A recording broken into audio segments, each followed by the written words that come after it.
if you have the skill to make $10 from a deposit of $5 on a single trade, that means that if you just do the same, or if you just repeat the same process 5 times a day, you'll end up with $55, including the initial deposit. Sounds easy, right? Yes, it's easier said than done. But real life scenario, if you give you $5, of course you can raise it to $10 or to $15. But there is a possibility that you're gonna blow that account before you reach $50. Okay, I'm actually one of the people who struggled with trading these small accounts way back when I started trading. So everything I'm saying right now, I'm talking from experience. And you know what? Small accounts are very stubborn. You can be given all the necessary tools and information needed for you to make money consistently, but you'll be surprised still finding yourself blowing accounts continuously. And at this stage, if you are not careful, you can spend so many years and so much money funding and blowing, funding and blowing, funding and blowing, and then later you will look back on your journey and realize that all you did all along was just wasting money, but you still stuck on the same place, no change, no progress. I'm saying this because I actually know that most of you guys watching my channel probably could be undercapitalized, especially if you are coming from a country with poor economic condition. There are high chances that you might face difficulties in funding your account with a reasonable amount, which is easier to trade. Let's say 10 grand, 5,000 or 1,000. So end up funding this small account like the $10, the $20, the $15, of which they are very complicated to trade. But guess what? No worries, because in today's video, I'm gonna crack the code on how to trade any amount. And by the end of this video, I want each and every one to have a different perspective about how you view the market. And trust me, if you just copy and paste what I'm about to show you, you end up with the same good results like this.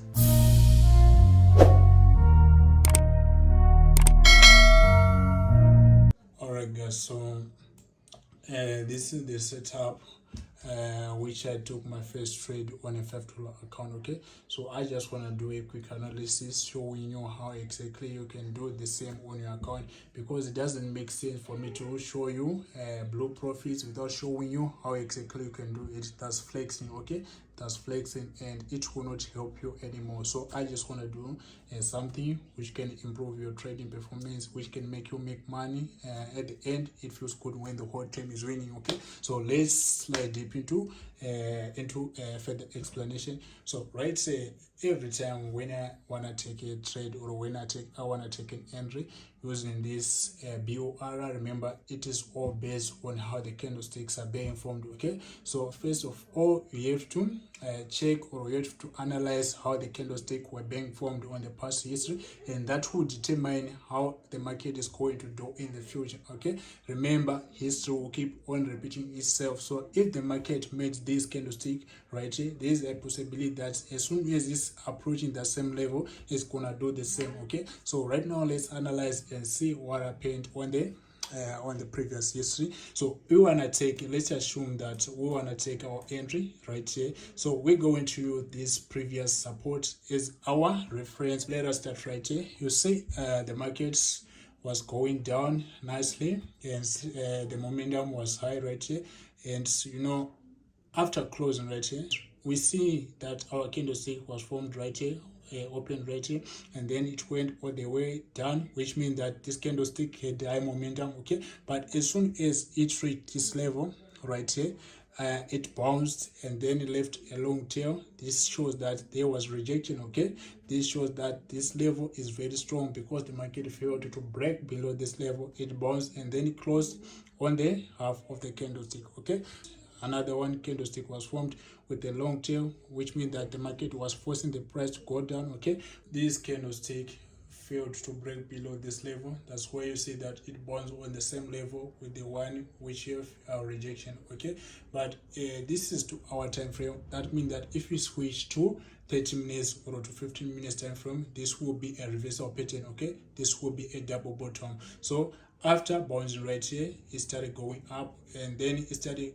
forming a rejection candlestick, we all know that a bullish is an uptrend. Okay, so the price was forced to go upwards right here. You can see by the way the candlestick were being formed right here. It's left a long tail, left a long tail, and it's left a long tail, and this one was very big, and then after that created another candlestick with high momentum. Okay, but then as soon as it started approaching this resistance level, okay, this resistance level, momentum started decreasing. Okay, it started decreasing. So you see how powerful the candlestick formation is very important to your analysis. Okay, you can just determine, or you can just see what the market is gonna do in the future by just analyzing, or by just seeing the performance or the formation of the candlestick. So right here, as it was approaching this resistance level, it started decreasing momentum, and then it bounced, went all the way down again,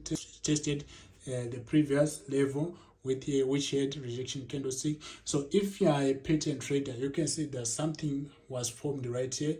This is a head and shoulder. Okay, this is the first shoulder, second shoulder, and then the head right here.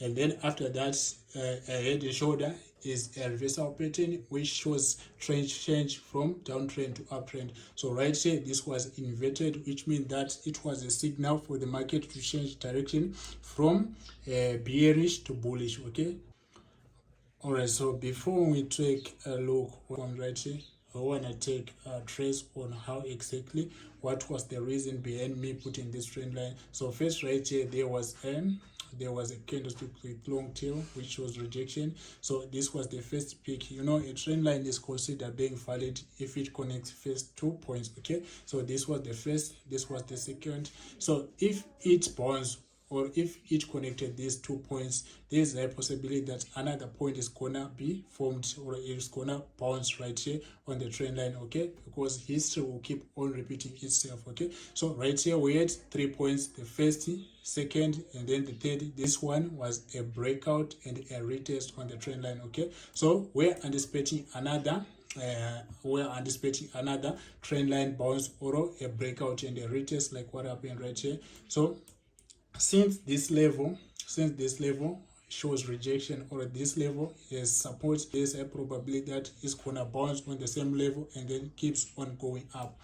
The momentum of the candlestick were decreasing as it was approaching this trend line, and that's how I came up with my entry on volatility 151s. And as soon as it bounced on the trend line, I took my trade, and the market went all the way up, and I made some huge profits from $5. Okay, so this is basically how I analyze mine. This is basically how I analyze my trades. It's very simple and it's very clear. No any confusion, no complication. Everything clear, everything clean, everything perfect. Okay.